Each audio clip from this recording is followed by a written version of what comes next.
រះឆ្ងាយពេកក្រៃទុកចិត្តស្រមៃចង់បានសាសងគៀបកាយរាល់ពេលចន្ទ្រារះបងភ្លឺមេឃស្រឡះឆ្ងាយបេះដូងបងរំភើបញ័រទាំងកាយ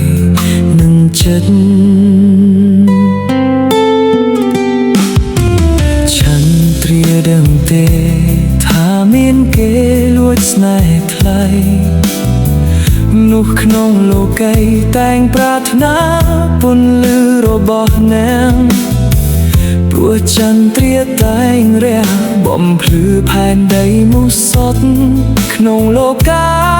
ខ្វះអ្នកមិនបាន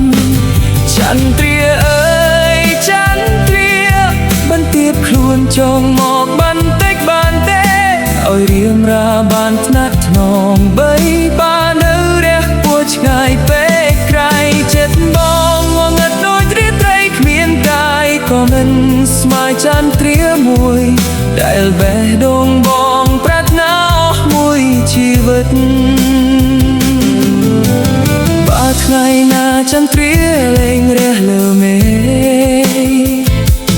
បងនៅតែរក្សារូបអ្នកក្នុងចិត្តមិនរសាយព្រោះស្នេហ៍ពិតជាការស្រឡាញ់ទោះនៅឆ្ងាយក៏នៅ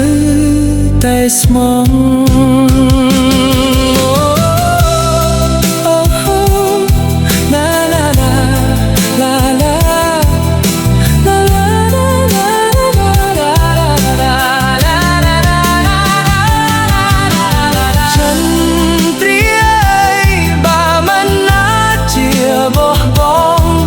សូមរ